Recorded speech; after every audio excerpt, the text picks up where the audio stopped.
द्वीप के जंगल, एक रहस्यमयी संदूक और समय से परे छिपे राज। वीरभद्र की यात्रा ऐसे मोड़ पर पहुंच चुकी है जहां हर कदम खतरों से भरा हुआ है। इस जंगल के सन्नाटे में गूंजता है प्राचीन इतिहास का एक ऐसा रहस्य जो हजारों सालों से दबा हुआ है। क्या यह सच इतिहास को बदल सकता है? आज हम आपको ले चलेंगे एक ऐसी रोमांचक कहानी की ओर जो आपको सोचने पर मजबूर कर देगी। गहरे रहस्यमयी जंगल के बीच वीरभद्र और उनकी टीम थके हुए लेकिन उत्साहित होकर उस स्थान पर पहुंची जहां नक्शे ने उन्हें पहुंचने के लिए कहा था। यह जंगल साधारण नहीं था।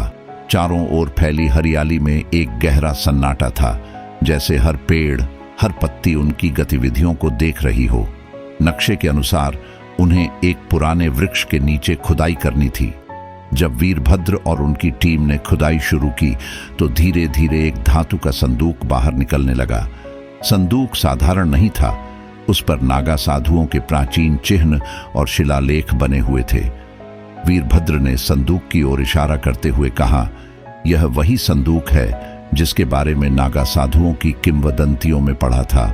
इस संदूक में छुपा राज हमारी कल्पनाओं से भी बड़ा हो सकता है।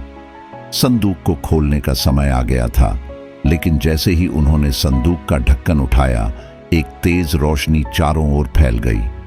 रोशनी इतनी तीव्र थी कि टीम के सभी सदस्यों को अपनी आंखें बंद करनी पड़ी। रोशनी के शांत होने पर उन्होंने देखा कि संदूक के अंदर एक धातु की प्लेट रखी हुई थी, जिस पर प्राचीन शिलालेख उभरे हुए थे। प्लेट पर लिखा था, जो इस रहस्य को उजागर करेगा उसे अपने जीवन का सबसे बड़ा बलिदान देना होगा।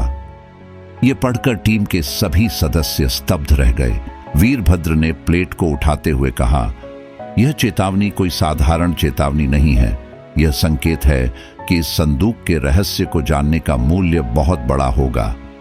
जैसे ही वह प्लेट को ध्यान से पढ़ने लगे, जंगल के सन्नाटे में एक अजीब सी हरकत महसूस हुई। किसी ने पत्तियों के बीच हलचल की। वीरभद्र ने तुरंत अपनी टीम को सतर्क किया और पेड़ों के बीच झांका। वहां एक परछाई थी। उस परछाई का मालिक कौन था? वह वहां क्यों छिपा था? क्या वह संदूक का रहस्य चुराने आया था या वह किसी बड़े षड्यंत्र का हिस्सा था? वहीं दूसरी ओर प्रोफेसर वाचस्पति, जो टीम के साथ नहीं आ पाए थे, संदूक की खोज के बारे में सोचते हुए एक महत्वपूर्ण खोज कर रहे थे। उन्होंने अपने ग्रंथों में एक और उल्लेख पाया जिसमें लिखा था कि संदूक से जुड़ा रहस्य केवल वही सुलझा सकता है जो अपने प्राचीन पूर्वजों की भाषा को पढ़ने और समझने की क्षमता रखता हो।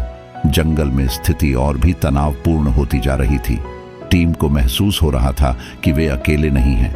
अचानक संदूक के पास की जमीन कांपने लगी। यह एक संकेत था या किसी खतरनाक घटना की शुरुआत। वीरभद्र ने तुरंत कहा, हमें यहां से जल्दी निकलना होगा।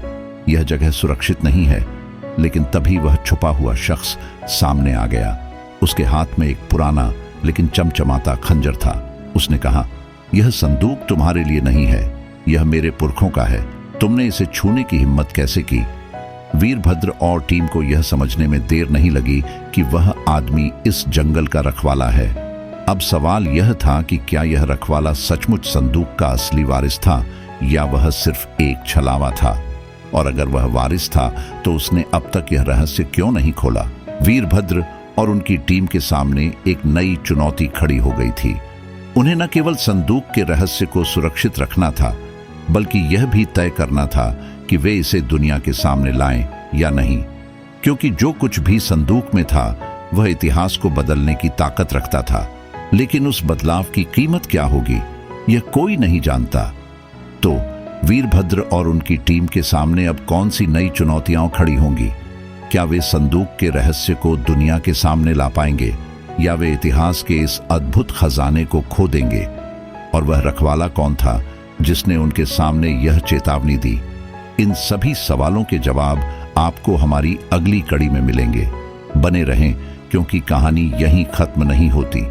अगर आपको यह रोमांचक यात्रा पसंद आई हो तो वीडियो को लाइक करें और अपने दोस्तों के साथ शेयर करें। हमारे चैनल को सब्सक्राइब करें और बेल आइकन दबाएं ताकि आप इस कहानी की अगली कड़ी को मिस न करें। धन्यवाद।